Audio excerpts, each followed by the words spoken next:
Hello बच्चों, स्वागत है हमारे यूट्यूब चैनल फिजिक्स विद के उत्तम में। और आज हम लोग 12th क्लास के फिजिक्स में वेव ऑप्टिक्स का लेक्चर नंबर 8 पढ़ने जा रहे हैं। और आज का टॉपिक है प्रकाश का व्यतिकरण, इंग्लिश में कहते हैं इंटरफेरेंस ऑफ लाइट। तो व्यतिकरण देखिए, प्रकाश में नहीं होता, ध्वनि में व्यतिकरण होता है, लेकिन ये ध्वनि व्यतिकरण ये हमारे सिलेबस में नहीं है। हमको प्रकाश व्यतिकरण पढ़ना है। व्यतिकरण मतलब होता है तरंगों का मिलना और मिल करके वहां पर तीव्रता को बढ़ा देना या घटा देना। जब दो तरंगें किसी बिंदु पर मिलती हैं तो वहां पर तीव्रता या तो अधिकतम हो जाती है और या तो न्यूनतम हो जाती है। तो तीव्रता अधिकतम और न्यूनतम होना, वो चाहे प्रकाश में हो रहा हो और चाहे ध्वनि में हो रहा हो, वो घटना हमारी व्यतिकरण कहलाती है। अगर प्रकाश की तरंगें मिलकर के वहां तीव्रता कम ज्यादा कर रही है, इसका मतलब प्रकाश का व्यतिकरण हो गया। अगर ध्वनि की तीव्रता मिलकर के ध्वनि की तीव्रता में परिवर्तन कर रही है तो ध्वनि में व्यतिकरण हो गया, ठीक है ना। तो ये व्यतिकरण घटना क्यों होती है, इसको जरा समझने के लिए अगर हम ये देखें कि तरंग का समीकरण हमको पता है, जब लेवल क्लास पढ़ चुके हैं कि जो प्रगामी तरंग समीकरण होता है, ये समीकरण होता है y = a sin ωt minus kx। ये हम लोग जानते हैं एक व्यापक समीकरण है तरंग का, जहां पर a तो होता है कण का विस्थापन है, कण का विस्थापन, ठीक है ना। ये तो आयाम है, ये सबको पता है। ये हो गई कोणीय आवृत्ति, इसको ओमेगा = 2πf भी लिखते हैं, f हो जाएगी आवृत्ति। ये होता है संचरण नियतांक, k होता है 2π/λ। ये क्या कहते हैं लोग, संचरण नियतांक आया था। x होता है, ये है तरंग का विस्थापन है, तरंग का विस्थापन। ये हम लोग 11th क्लास में जानते हैं, ये मान करके चल रहे हैं। अब देखिए जो परिभाषा हम लोग लिखते हैं कि आवृत्ति समान होनी चाहिए व्यतिकरण करने वाले तरंगों, तो आवृत्ति समान क्यों होनी चाहिए, ठीक है ना। ये जरा समझ लें हम लोग। बाकी व्यतिकरण परिभाषा बहुत सिंपल है, वो आप बिल्कुल याद कर सकते हैं आसानी से, पर ये समझ में आ जाए, इसका फीलिंग समझ में आ जाए व्यतिकरण का मतलब क्या, क्यों हम समान आवृत्ति तरंगें यूज करते हैं। तो इसका मतलब ये आप समझने के लिए मान लेते हैं हमारे पास एक सोर्स है S1, एक सोर्स है S2। यहां से चल करके एक तरंग पहुंचती है इस पॉइंट P पर, और एक तरंग यहां चल करके इस पॉइंट पर पहुंचती है। ये मान लेते हैं इसका पाथ है x1, इसका पाथ है x2। दोनों की आवृत्तियां सेम है, तो ये तो पता है ना कला क्या होती है तरंग की। कला का मतलब होता है कि φ जो कोण होता है, साइन के साथ जो कोण लिखा होता है उसको कला कहते हैं। तो यानी कला मतलब फेस, तो फेस कितना है इस तरंग का, ωt - kx, ठीक है। ये एक जनरल एक फेस का फार्मूला है ωt - kx, यानी फेस का मतलब होता है यानी कला है, कला का मतलब कोण, जो साइन साइन लिखा वो कोण है, वही कला कहलाती है इस तरंग की। अगर हम इस तरंग का फेस लिखना चाहें अगर, तो क्या लिखें, φ1 = ωt - kx1। समझ आ रहा है भाई, हमने आवृत्ति को सेम लिया है, केवल अंतर कितना, पाथ का अंतर है, ठीक है ना। और दूसरी तरंग का फेस लिखना चाहे तो क्या लिखेंगे इस तरंग का, ωt - kx2। और फेस डिफरेंस अगर निकालें φ1 - φ2 करके, तो क्या आ जाएगा, इसको अगर घटाएंगे तो कैंसिल हो जाएगा, और कैंसिल होकर के बचेगा के कॉमन हो जाएगा दोनों में, और ये बचेगा x2 - x1 बचेगा इतना। या इसको लिख सकते हैं, इसको हम लिखा जा सकता है ΔΦ = k ΔX। हमें पाथ डिफरेंस कितना है, ये हमारा हो जाएगा कलांतर, कला में अंतर हो गया, φ1 - φ2, ये हो जाएगा कलांतर मीन फेज डिफरेंस। ये k हो जाए, k की वैल्यू लगा दें तो 2π/λ, तरंगदैर्ध्य है, और ये क्या है, पथांतर है, यानी पाथ डिफरेंस है, जिसको हम क्या कहेंगे, पथांतर। ये तो फार्मूला हमको यूज करना है, आप 11th क्लास में पढ़ चुके हो कलांतर पथांतर के बीच रिलेशन, इसको याद रखना है। अब जरा ध्यान दो, अगर ये जो कलांतर हमने कहा कि समान कला मिलेगी तो वहां पर हमको डार्क बिंदु दिखाई पड़ेगा, ब्राइट बिंदु दिखाई पड़ेगा, और विपरीत कला मिलेगी तो यहाँ पर डार्क बिंदु दिखाई पड़ेगा। तो ये कलांतर आया कैसे, पथांतर के कारण। पथांतर है तो कलांतर आया है, ठीक है ना। अगर पथांतर शून्य कर दो, यानी जितनी तरंग ये चले और उतनी ही तरंग यहां से चल करके पहुंचे तो यहाँ पर क्या होगा, पथांतर हो जाएगा शून्य, तो कलांतर भी शून्य हो गया। कलांतर शून्य, इसका मतलब दोनों समान कला मिलने लगी। कलांतर अगर पाई है, विपरीत कला में मिल रही है, तो इसका मतलब है वहां पर हमको डार्क बिंदु दिखाई पड़ेगा। तो इसका मतलब कलांतर आता है पथांतर के कारण, ठीक है ना। जब तरंगे मिलती हैं तो कलांतर किस कारण आ जाएगा, पथांतर के कारण आ जाता है। और जिस बिंदु पर मिल रही है किरणें वहां पर अगर कलांतर स्थिर है, स्थिर होने का मतलब अगर समान कला मिल रही है तो समान कला में ही हमेशा मिले, या जिस बिंदु पर विपरीत कला मिल रही है उस जगह हमेशा विपरीत कला मिले, तो वहां पर हमको एक डार्क या ब्राइट बिंदु, अगर समान कला मिले हो तो ब्राइट बिंदु दिखाई पड़ेगा, विपरीत कला मिले होंगे तो डार्क बिंदु दिखाई पड़ेगा, जिसको हम लोग फ्रिंज कहते हैं। आगे हम लोग डबल स्लिट एक्सपेरिमेंट जब हम यंग्स का पढ़ेंगे तो उसको डिटेल में पढ़ा जाएगा फ्रिंजें क्या होती हैं। तो वो डार्क और ब्राइट जो बिंदु दिखाई पड़ते हैं उसका रीजन यही है कि वहां पर तरंगे समान कला में या विपरीत कला में मिलती हैं। तो वो अगर समान कला मिल रहे हैं तो समान कला में ही मिलती रहे तो हमको हमेशा वो ब्राइट बिंदु दिखाई पड़ेगा। विपरीत कला मिल रहे हैं, विपरीत कला मिलती रहे जिससे हमको वहां पर डार्क बिंदु दिखाई पड़े। लेकिन अगर आवृत्ति समान नहीं हो, अगर आवृत्ति समान नहीं हो यानी कला पहले तरह की कला कितनी हो जाए, phi1 = ω1 t - kx1, और दूसरी कला दूसरे तरह की कला कितना है, phi2 - kx2। अगर इनका अगर कलांतर निकाले हम phi1 और phi2 करके तो क्या आएगा, इनको अगर घटाते हैं तो ये हो जाएगा t और ये हो जाएगा ω1 - ω2, ये तो आ जाएगा, और यहां पर घटाया जाएगा तो प्लस के कॉमन x2 - x1, ये लिख सकते हैं ऐसे। अब देखो इन दोनों फार्मूला में क्या अंतर है, ये हमारा तो फेज डिफरेंस हो गया डेल्टा फाई, ये पार्ट जो निकल करके आ रहा है उस पार्ट को जरा ध्यान दो। इसमें देखिए समय के अनुसार कलांतर चेंज होने लगा, इसमें समय के अनुसार कलांतर चेंज नहीं हो रहा, पाथ के अनुसार चेंज हो रहा था। अगर पाथ डिफरेंस आया तो कला में अंतर आ जाएगा, ठीक है ना। लेकिन यहाँ पर क्या समय चेंज हुआ, भले पाथ वही हो, समय चेंज हो गया, मतलब इसी बिंदु को देख रहे हैं, थोड़ी देर बाद देखा यहाँ कला समय चेंज हुआ तो कला फाई जो डेल्टा फाई भी चेंज हो जाएगा। तो यहाँ पर पहले पता चला समान कला मिल रही थी, बाद में विपरीत कला मिलने लगी। भाई कला चेंज होगी तो समान कला मिल सकती है, विपरीत कला मिल सकती है, तो वही बिंदु हमको डार्क वही बिंदु ब्राइट बनता रहेगा। लेकिन वो इतना तेजी से चेंज होगा ये कि हमको दृष्टि निर्बंधता के कारण हमको उस जगह एक ही तीव्रता दिखाई पड़ेगी, तो ऐसा लगेगा कि यहाँ व्यतिकरण नहीं हो रहा है। तो बढ़िया से व्यतिकरण देखने के लिए आवृत्ति कैसी होनी चाहिए, समान होनी चाहिए, जो जिसके कारण जो फेज डिफरेंस है वो समय पर निर्भर ना करे। और ऐसे तरंग स्रोत को हम लोग कहते हैं कोहेरेंट सोर्स कहा जाता है, यानी कला संबद्ध स्रोत कहते हैं। तो पहली कंडीशन है व्यतिकरण के लिए, स्रोत कैसे होने चाहिए, कला संबद्ध होने चाहिए, उनके बीच जो कलांतर है वो समय पर निर्भर नहीं करना चाहिए। अगर समय निर्भर करेगा तो हमको व्यतिकरण दिखाई नहीं पड़ेगा। समझ में आ रहा है। तो ये तो हम जो परिभाषा लिखते हैं कि आवृत्ति समान क्यों लेते हैं, उसका रीजन यही है कि अच्छा से व्यतिकरण देखने के लिए जो कलांतर है समय पर निर्भर नहीं करना चाहिए, ठीक है ना। ये बात समझ में आ गई। अब जब हम लोग व्यतिकरण की परिभाषा लिखते हैं, क्लियर हो गया। ये तो इसकी समझने की बात थी कि व्यतिकरण का क्या मतलब है और क्यों हम समान आवृत्ति तरंगों को यूज करते हैं, ठीक है।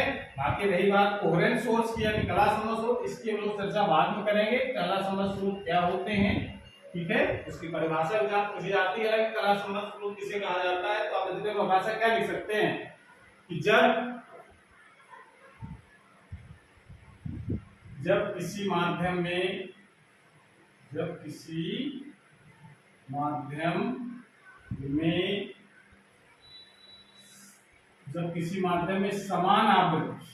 समान आवृत्ति की दो तरंगे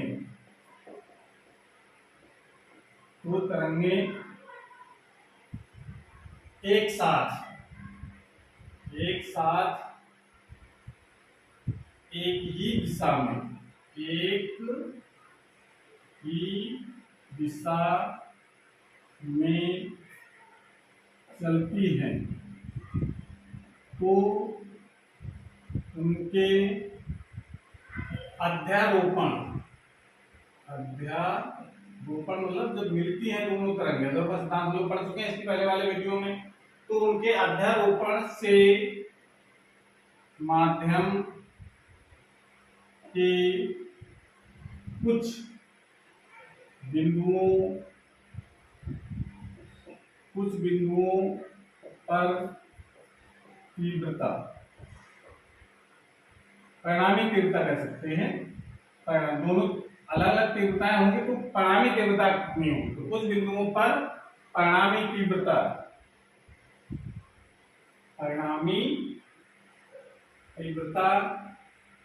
अधिकतम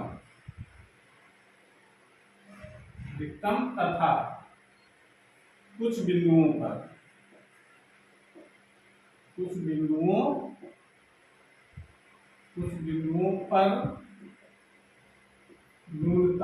न्यूनतम आप शून्य कह सकते हैं। बहुत अगर आयाम अगर सेम अगर हो जाएंगे एकदम, तीव्रता शून्य भी हो जाए, कुछ बिंदुओं पर न्यूनतम होती है। इस घटना को प्रकाश का व्यतिकरण कहते। क्लियर हो गया? यानी परिभाषा लिख सकते हैं, जब किसी माध्यम में समान आवृत्ति के दो तरंगें एक साथ एक ही दिशा में चलती हैं तो उनके अध्यारोपण से माध्यम के कुछ बिंदुओं पर परिणामी तीव्रता अधिकतम तथा कुछ बिंदुओं पर न्यूनतम से शून्य भी हो सकती है होती है। इस घटना को प्रकाश का व्यतिकरण कहते हैं। ठीक है, दो प्रकाश तरंगें लिख सकते हैं आप यहाँ पर, दो प्रकाश तरंगें। प्रकाश व्यतिकरण और प्रकाश तरंगें, ध्वनि का व्यतिकरण पर ध्वनि तरंगें हो जाएगा, तो प्रकाश तरंगें। ठीक है ना, क्योंकि ये जो व्यतिकरण घटना है ये इससे नहीं प्रूव होता है कि प्रकाश अनुदैर्घ्य है कि अनुप्रस्थ है। अभी अनुदैर्घ्य अनुप्रस्थ कोई बात नहीं है, क्योंकि कोई भी तरंगें होंगी वहां पर व्यतिकरण होगा। ये व्यतिकरण ये नहीं प्रूव कर पाता अपने सिद्धांत से कि प्रकाश अनुदैर्घ्य है कि अनुप्रस्थ है। इसको समझने के लिए ध्रुवण की घटना में पढ़ेंगे तब पता चलेगा कि प्रकाश अनुप्रस्थ तरंग है, अनुदैर्घ्य नहीं होती है। तो ये तो परिभाषा हो गई, ठीक है ना, क्लियर हो गया। और हमने बताया कि व्यतिकरण जो है ये ध्वनि में भी हो सकता है और प्रकाश में भी हो सकता है। अब व्यतिकरण कितने प्रकार का होता है? व्यतिकरण दो प्रकार का होता है। कौन सा पहला प्रकार हमारा है? समकोषी व्यतिकरण। समकोषी व्यतिकरण का मतलब, इसको इंग्लिश में कहते हैं हम लोग कॉन्स्ट्रक्टिव इंटरफेरेंस।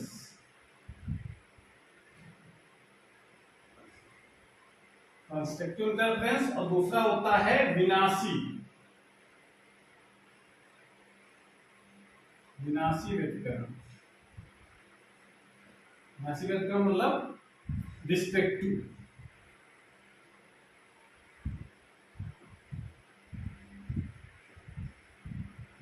इंटरफेरेंस।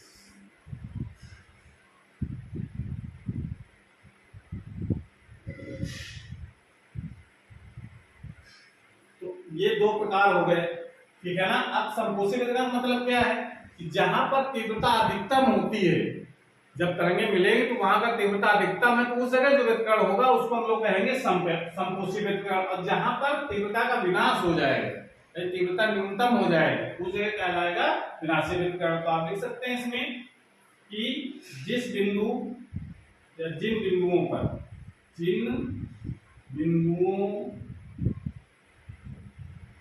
पर तीव्रता अधिकतम होती है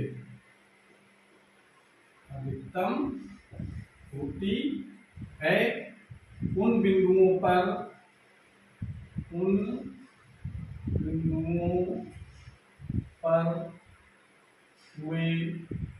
बिंदुओं पर हुए व्यतिकरण को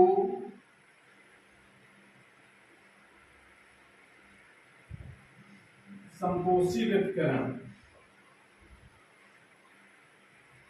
संपोषी व्यतिकरण तथा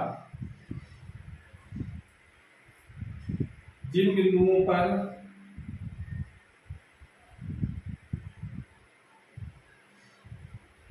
तीव्रता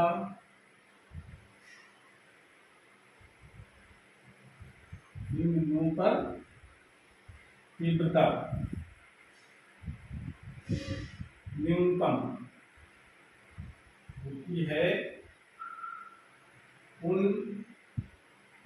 बिंदुओं पर हुए व्यतिकरण को विनाशी व्यतिकरण कहते हैं।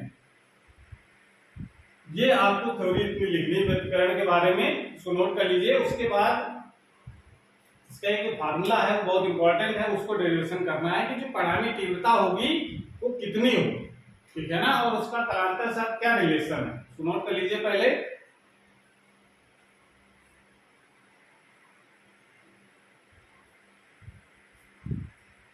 नोट कर लिया?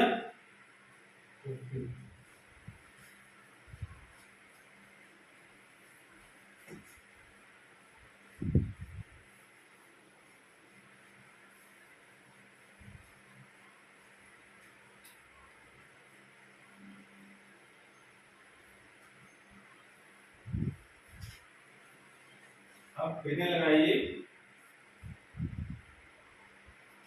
व्यतिकरण में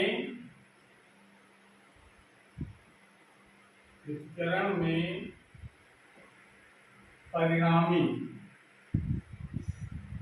तरंग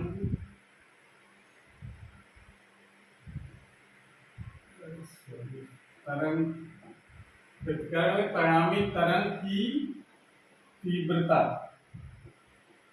का व्यंजक, जो तीव्रता होगी अधिकतम या न्यूनतम जो भी है उसका फार्मूला क्या होगा, ये डेरिवेशन करना है। व्यतिकरण परिणामी तरंग की तीव्रता का व्यंजक, ठीक है।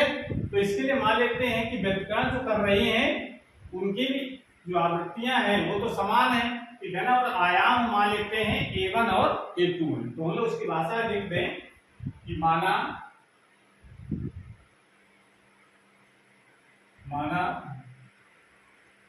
समान आवृत्ति की दो तरंगें, माना समान आवृत्ति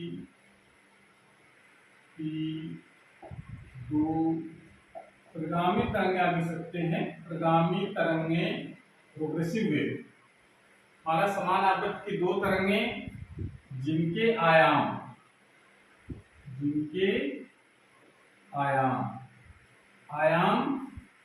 A1 व A2 हैं, किसी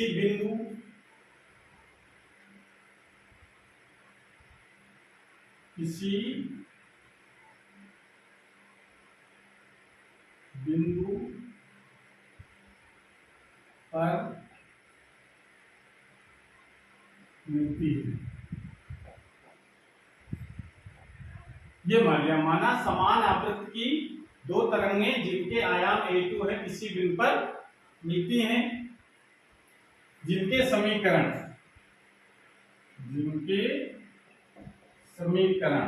आप लिख सकते हैं, जिनके समीकरण निम्न लिखित। ये वीडियो थोड़ा सा लंबा है, इसको स्पीड बढ़ा करके आप देख सकते हैं, यूट्यूब में सुविधा है, स्पीड आप बढ़ा करके इस वीडियो को देख ले, पूरा वीडियो देखेंगे तभी व्यतिकरण के कॉन्सेप्ट समझ में आएगा, ठीक है। तो जिनके समीकरण लिखे तो मान लो पहला समीकरण हम लिख लेते हैं y1 इक्वल टू, पहला जो समीकरण है y1 equal to A1 sin omega t minus kx, ये पहला समीकरण लिख दिया हम लोगों ने। दूसरा समीकरण लिख सकते हैं हम लोग y2 बराबर A2 sin omega t minus kx।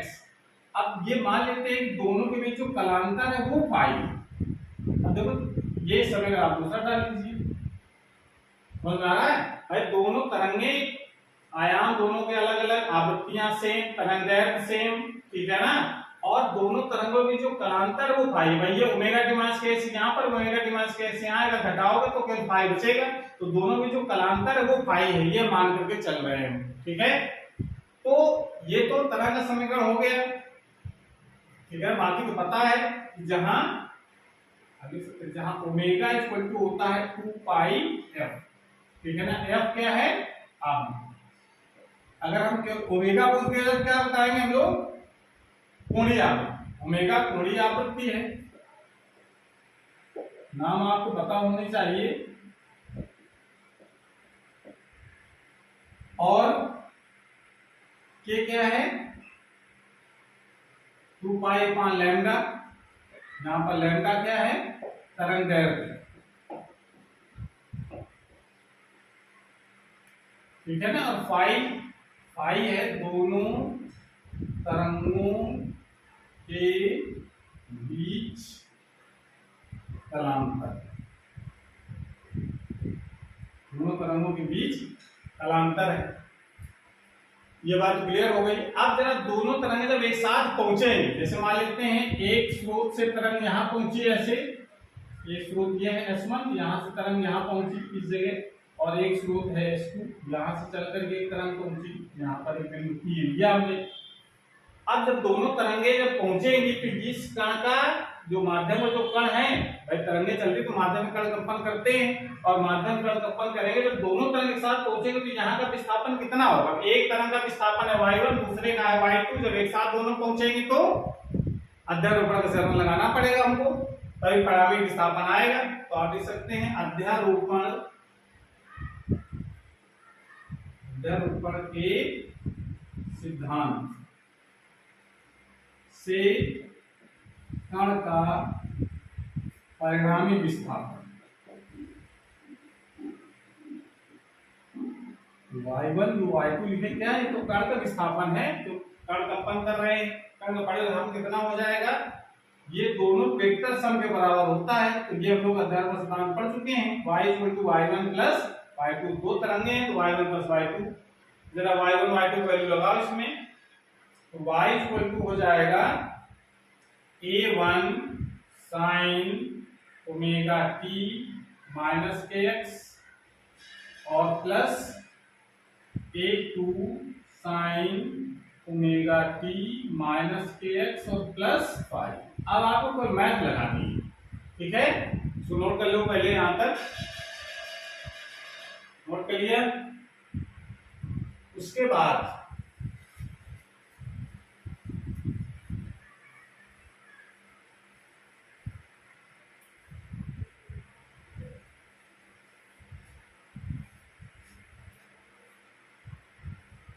इसके आगे देखो, y इक्वल टू क्या लिखा जाएगा? इसको तो आप ऐसे लिखा रहे थे y1 sin omega t minus kx और प्लस a2। यहां पर हम ये ओमेगा t माइनस kx को a मानेंगे और इसको मानेंगे फाई को केवल b। तो sin a प्लस b का फॉर्मूला लगाना है, a2 sin a sin a minus के कोसाइन ए कॉस बी हो जाएगा, कॉस बी मतलब कॉस फाई माइनस प्लस हो गया यहाँ पर plus cos phi cos omega T minus के एक्स और साइन। क्लियर हो गया ना? साइन ए प्लस बी का sine a cos b plus cos a sine b, ये हो गया। आप जरा देखो इसमें और आगे सॉल्व करो इसको, a1 sin omega t minus के एक्स, इसको जरा a2 के अंदर मल्टीप्लाई करा दो, a2 sin omega t minus के X cos phi plus a2 cos omega t minus के एक्स sin फाई, ये हो जाएगा। और आगे अब देखो यहाँ पर sin ओमेगा t और sin ओमेगा दोनों में कॉमन आ रहा है तो कॉमन ले सकते हैं। तो अंदर क्या बचेगा? a1 plus a2 cos phi बचेगा, और कॉमन जो क्या लिया हमने? sin ओमेगा टी माइनस के एक्स। ठीक है, और इसमें इधर वाले पार्ट में कुछ कॉमन नहीं आएगा तो लिख सकते हैं A two sine phi cos omega T minus के एक्स। इसको इधर लिख दिया हमने। ठीक है, अब जरा इसमें ये समीकरण में अगर हम मान लेते हैं, देखिए यहाँ पर थोड़ा रेजिस्टेंस मानना है, आपको ध्यान रखना है क्या माना जाएगा। ये जो a1 plus a2 cos five, इसको अगर हम मान लेते हैं a cos थीटा, इसको क्या मान लें a cos थीटा इस वाले पार्ट में, और इसको a2 sin five, a2 sin five को लिख सकते हैं a sin थीटा। ये हमने मान लिया, इसको डालेंगे question number third. First second डाल चुके हैं, इसको डाल लीजिए थर्ड, इसको डाल लेते हैं फोर्थ।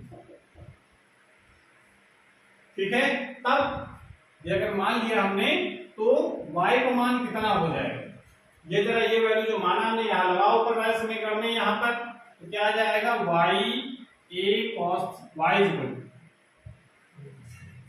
इक्वल टू इसके लिए लिखेंगे हम लोग a cos थीटा और साइन ओमेगा t माइनस के एक्स, और यहां लिखा जा सकता है plus a sine theta cos omega t minus के एक्स। इस समीकरण को ध्यान दो, एक फार्मूला बन गया एक, ये sine a cos b plus cos a sin b, एक कॉमन लेने के बाद एक कॉमन जब निकाल लेंगे तो क्या बचेगा, sine a cos b plus cos a sin b, ये तो बच रहा है।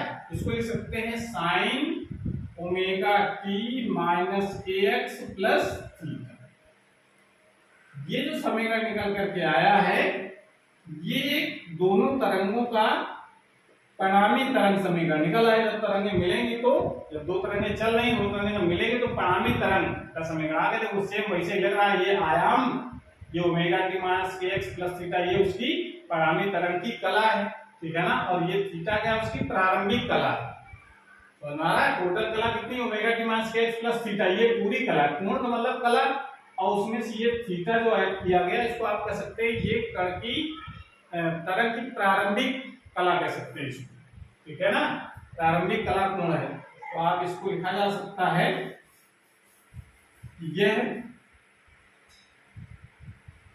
ये परिणामी तरंग का समीकरण है जिसका आयाम a तथा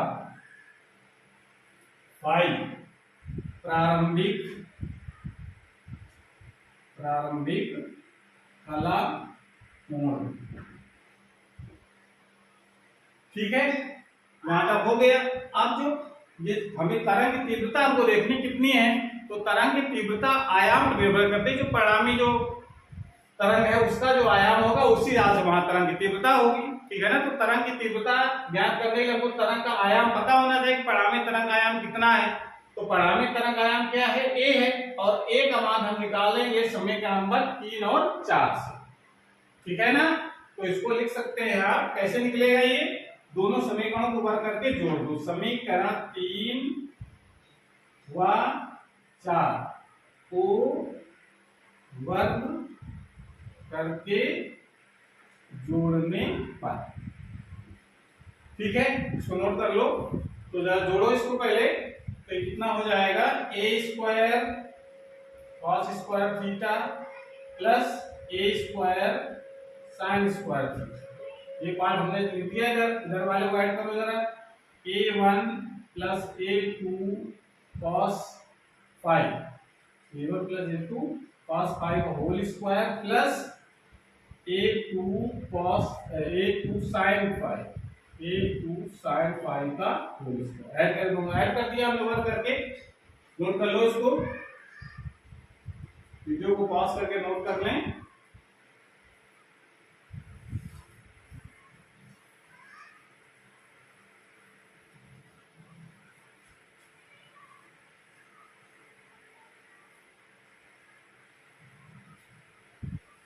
उसके बाद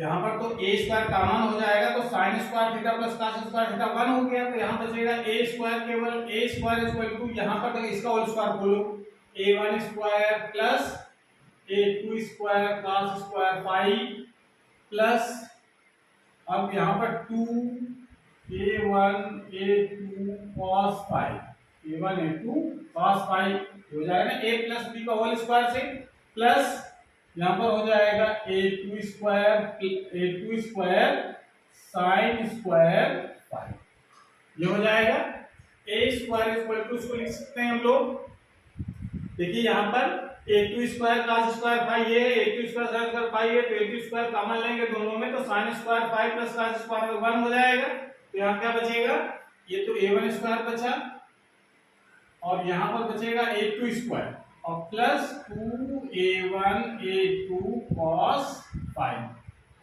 ठीक है ना। या इसको अगर आयाम इसको लिखना है तो आयाम में लिखा जा सकता है under root a1 square plus a2 square plus 2a1 a2 cos phi. ये जो समीकरण आया है इसको आपको बिल्कुल याद कर रख लेना है कि अगर दो तरंगे जिनके आयाम पता है a1 a2 है और उनके बीच कलांतर पता है तरंगों के बीच कितना होगा, परिणामी आयाम कितना होगा, तो इस फार्मूले से निकाल सकते हैं, एग्जाम में न्यूमेरिकल बहुत पूछा जाता है, उसको याद रख लेना है, ठीक है ना। इसको आप क्वेश्चन नंबर 5 डाल लीजिए, क्लियर हो गया। अब ये जानते हैं कि आयाम तो निकालिए, आप तरंग की तीव्रता जो है वो आयाम पर निर्भर करती है, किस प्रकार से निर्भर करती है, आयाम के वर्ग के अनुक्रमानुपाती होती है। तरंग तीव्रता का फॉर्मूला तो आप लोग जानते हैं ना, आई तरंग की तीव्रता आई में तो ये होता है 2 pi square n square a square rho v, ये तो मेन फॉर्मूला है। तरंग की जो तीव्रता होती है वो 2 pi square n square a square rho v, m तो आवृत्ति है जिसको लोग f लिख रहे हैं, चलिए f लिख दो यहाँ पर, f आवृत्ति तो समान है, ये डेंसिटी माध्यम एक ही है तो ये भी समान हो गया दोनों तरंगों के लिए, वेग ये भी समान है, माध्यम चेंज नहीं हो रहा तो तरंगों का वेग भी समान होगा, ठीक है ना, वेग माध्यम चेंज होने पर चेंज होता है, ये भी समान हो गया, ठीक है ना। अब इसका मतलब है कि जो आवृत्ति है वो आयाम पर निर्भर कर रही है, तो आयाम किस प्रकार निर्भर करेगी, आप जो आयाम आई जो होगी वो डायरेक्टली प्रोपोर्शनल होगा a स्क्वायर, आयाम क्या है a, ठीक है ना, और यहाँ हमको कैपिटल ए से लिखना है तो हमने कैपिटल ए लिख दिया, क्लियर हो गया ना। तो ये तरंग की तीव्रता तो लिख सकते हैं क्योंकि तरंग की तीव्रता आई तरंग के आयाम a के वर्ग के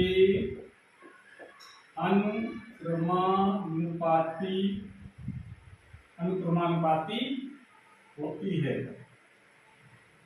इसलिए आप ये समीकरण लिख सकते हैं, ठीक है।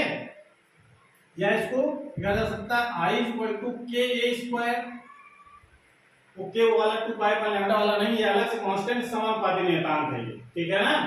अब जरा इसको a की वैल्यू जरा लगाओ, यहाँ से a स्क्वायर वैल्यू आप यहाँ से लगा सकते हैं, यहाँ तो I इक्वल टू कितना हो जाएगा k, और ये हो जाएगा a1 square plus a2 square plus 2a1 a2 cos phi, ये लिख सकते हैं इसको, या I इक्वल टू इसको जाके एक अंदर मल्टीप्लाई करा दो k a1 square plus k a2 square plus 2k a1 a2 cos phi, ये हो जाएगा।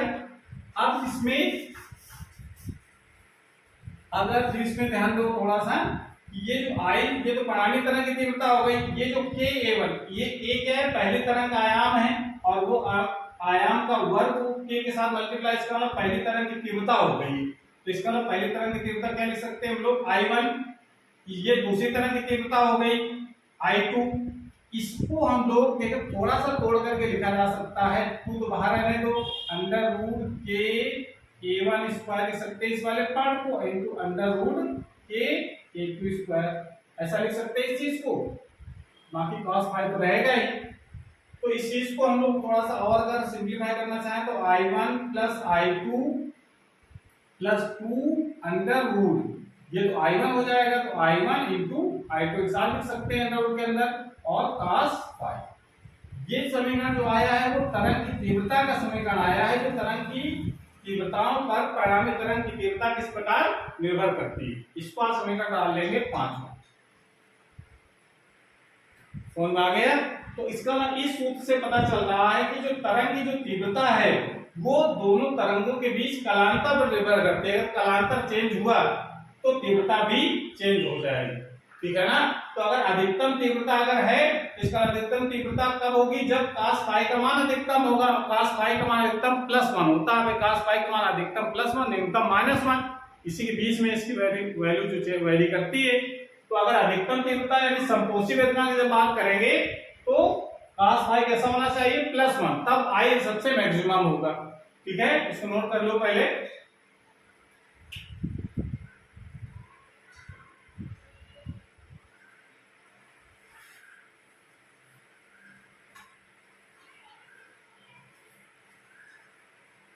अब इसमें देखो, इसको ध्यान देने की जरूरत यह है कि अब इसमें आप एक सेंटेंस लिख सकते हैं यहाँ पर कि इस अतः तरंग परिणामी तरंग की तीव्रता, परिणामी तरंग की तीव्रता, परिणामी तरंग की तीव्रता कौन सी है? I1 I2, तो ये अलग अलग तरंगों की तीव्रताएं हैं। परिणामी तरंग की तीव्रता तरंगों के बीच कलांतर, कलांतर कौन सा? फाई पर निर्भर करती। ये तो क्लियर हो गया फॉर्मूले से, कालांतर चेंज होगा तो तरंग की तीव्रता भी चेंज होगी। तो अब जरा हम संपोषी विनाशी की बात कर लेते हैं हम लोग। नंबर 1 संपोषी व्यतिकरण के लिए, संपोषी व्यतिकरण, संपोषी व्यतिकरण या इसको हम लोग अधिकतम तीव्रता के लिए बात कर सकते हैं। संपोषी व्यतिकरण या अधिकतम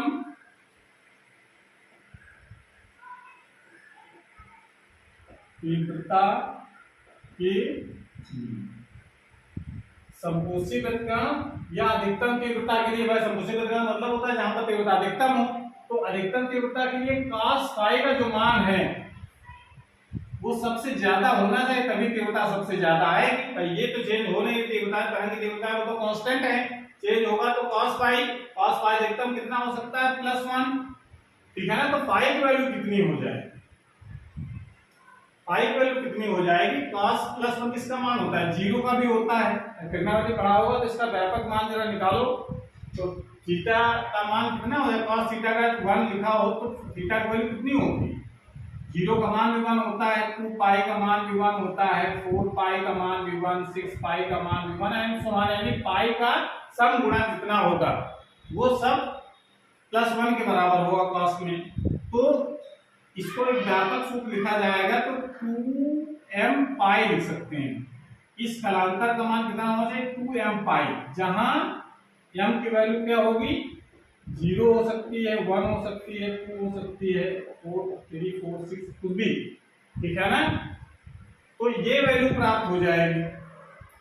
कलांतर कितना हो जाएगा? 2m पाई। यानी कलांतर अगर इसका कह सकते हैं कि अगर दोनों तरंगे या तो 0 कला मिले या 2 पाई कलांतर मिले या 4 पाई कलांतर मिले, 6 पाई मिले, तो कहा जाएगा दोनों तरंगे समान कला मिल रही हैं, और समान कला मिलेंगे तो वहां पर तीव्रता अधिकतम होगी। अगर हम पथांतर की बात करें कि पथांतर की तरह होना चाहिए, तो अभी हमने फॉर्मूला देखा है कि पथांतर इक्वल टू होता है λ/2 पाई इंटू कलांतर।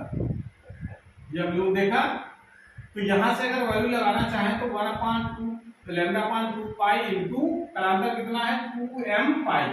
यहां से 2 पाई से 2 पाई कैंसिल हो जाएगा, 2 पाई से 2 पाई कैंसिल, क्या बचा? पथांतर इक्वल टू हो जाएगा m लैम्डा, ठीक है ना। जहां m की वैल्यू आपको वही रखनी है ऊपर रखी गई 0 1 2 3 एंड सो ऑन। तो पथांतर क्या हो सकता है, 0 आएगा, लैम्डा आएगा, 2 लैम्डा आएगा, 3 लैम्डा आएगा एंड सो ऑन। यानी कह सकते हैं या तो कलांतर हो 0 2 पाई 4 पाई 6 पाई, और या तो पथांतर हो 0 लैम्डा 2 पाई 2 लैम्डा 3 लैम्डा 4 लैम्डा, यानी लैम्डा का पूर्ण गुणज हो पथांतर, तो वहां पर तीव्रता अधिकतम होगी। और यह कलांतर हो तो पाई का सम गुणक 246, ठीक है ना। तो ये कहा जाएगा तो 0 हो या तो 246 वाला हो, और या तो अगर पथांतर हो तो 0 हो या तो लैम्डा का पूर्ण गुणज हो, लैम्डा 3 लैम्डा 4 लैम्डा 6 लैम्डा, ऐसा कुछ भी, मतलब कोई भी लैम्डा का पूर्ण गुणज हो, ठीक है ना। तो ये कंडीशन है संपोषी व्यवकरण के लिए, कलांतर कितना होना चाहिए, कितना पथांतर होना चाहिए। तो अधिकतम तीव्रता होगी कितनी, अधिकतम तीव्रता कितनी हो जाएगी,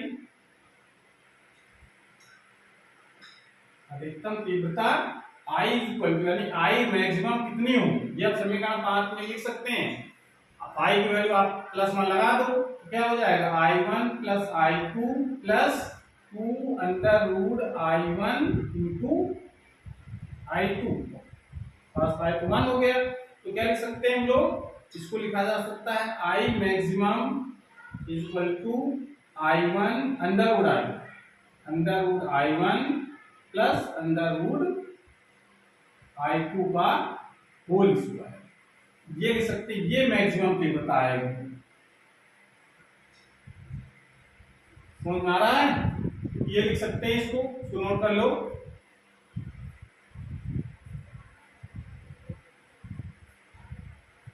और अगर हम आयाम की अगर बात करें, अगर हम आयाम की अगर बात करते हैं, आयाम के टर्म में इसकी तीव्रता कितनी होगी, तो फिर क्या लिखेंगे। अगर हम आई मैक्सिमम को अगर और थोड़ा सा अगर समझना चाहें तो आई मैक्सिमम इक्वल टू क्या लिख सकते हैं, अगर हम जो फार्मूला था हमारे पास आयाम के टर्म में, वो क्या फार्मूला था कि a1 square plus a2 square plus 2a1 a2 और cos फाई को 1, ये तो हो सकता है ना।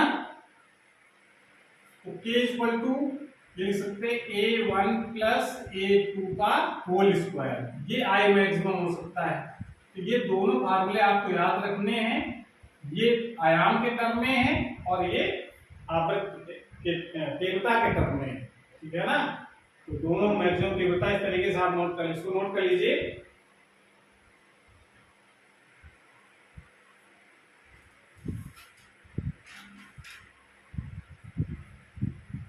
नोट कर लिया।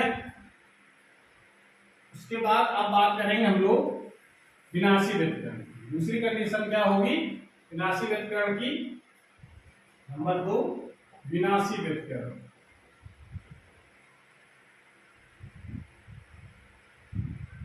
विनाशी व्यतिकरण या इसको लिख सकते हैं न्यूनतम तीव्रता।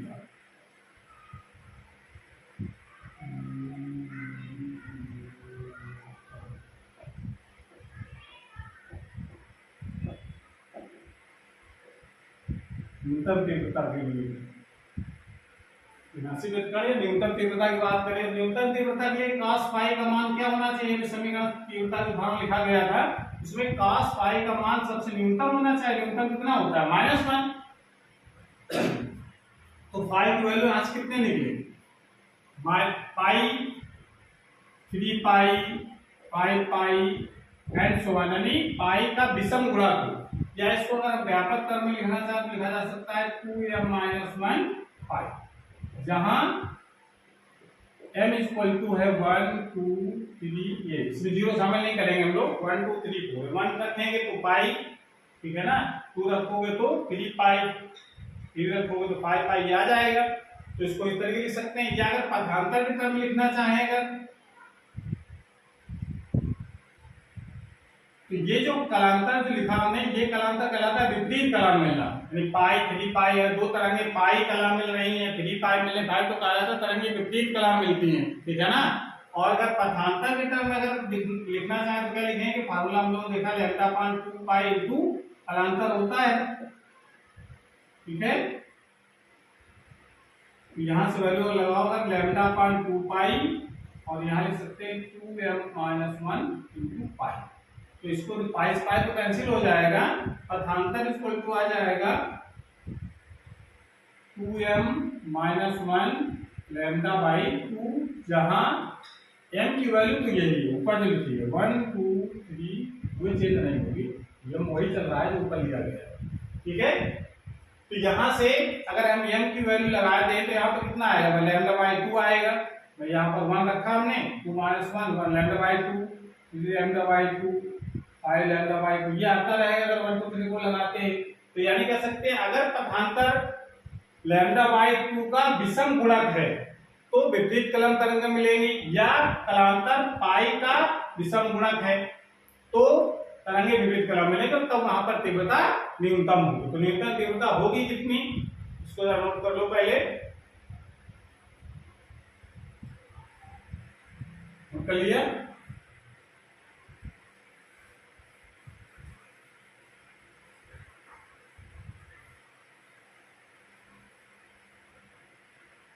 तो मिनिमम तीव्रता कितनी आएगी, लिख सकते हैं